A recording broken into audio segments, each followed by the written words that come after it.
तुमच्या computer skills upgrade करायच्या आहे? दिशा कम्प्युटर इन्स्टिट्यूट घेऊन आले आहेत महा डिस्काउंट ऑफर. आता कोणताही कोर्स करा फक्त 1800 रुपयांमध्ये. ज्येष्ठ साहित्यिक रवींद्र शोभणे सर आपल्या सोबत आहेत. सर, मराठीचा टक्का घसरतोय. 10वीचा निकाल लागला, त्यामध्ये 94,000 पेक्षा जास्त विद्यार्थी मराठीत नापास झालेले आहेत.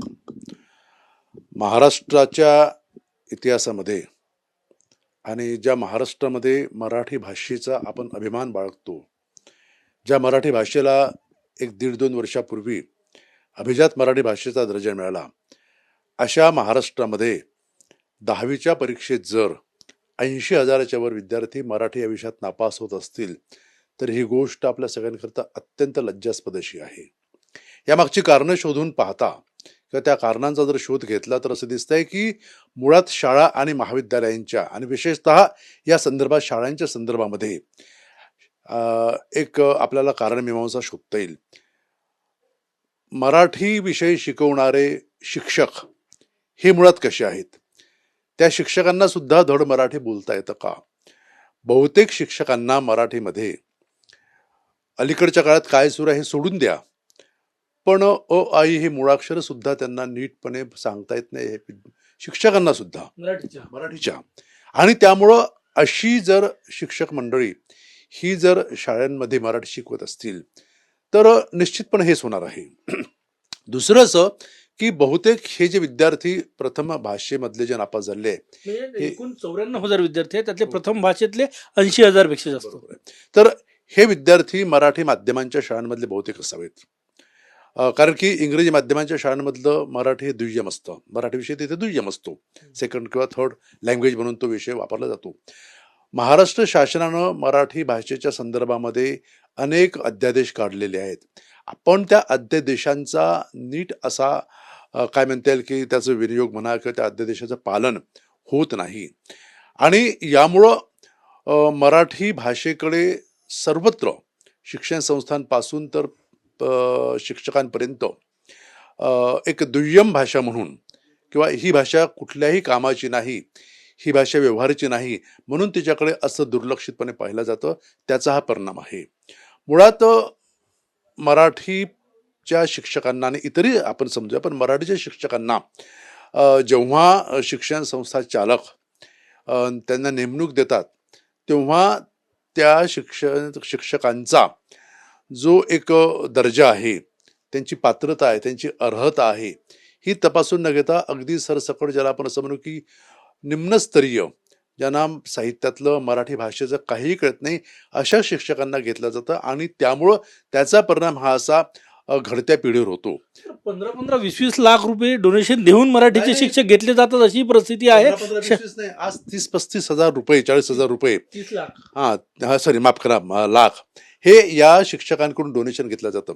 माझं स्पष्ट मत आहे की या सगळ्या शिक्षण संस्थांवर शासनाने वचक ठेवा, शासनाने सगळ्या शिक्षण संस्था आपल्या अधिकारात घ्याव्यात आणि सगळ्या नियुक्त्या त्या शाळांवरच्या, कॉलेजवरच्या शासकीय स्तरावरून व्हाव्यात. MPSC, UPSC हे जे आयोग आहेत, अशा प्रकारचं एक आयोग स्थापन करावा आणि त्यातून ह्या नेमणुका व्हाव्या, जेणेकरून या ज्याला आपण काय म्हणू की प्रकाराला ही शिक्षण व्यवस्था बळी पडणार नाही.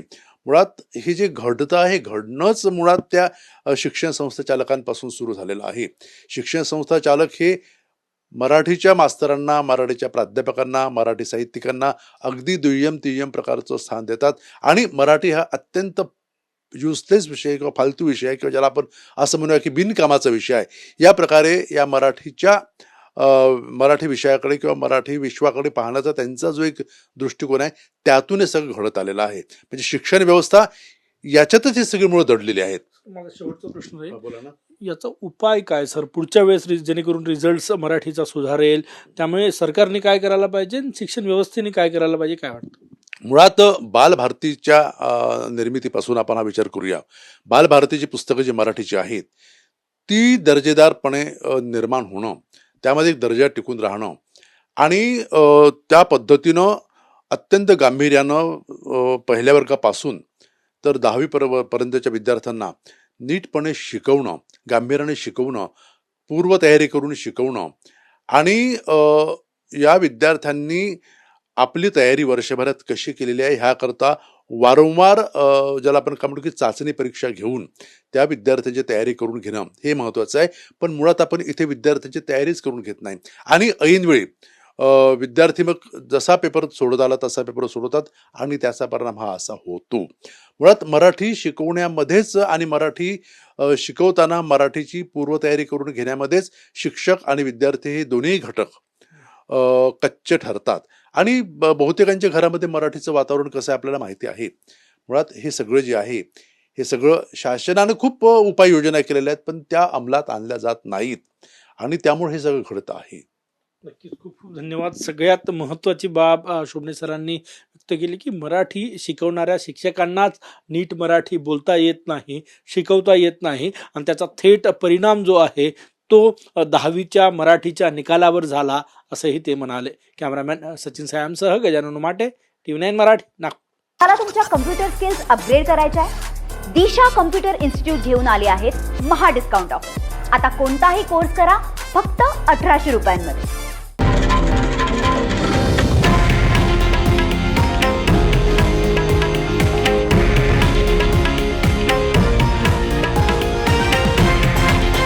हे आहे देशातील नंबर 1 न्यूज नेटवर्क आणि आपण पाहत आहात TV9 मराठी, एकमेव.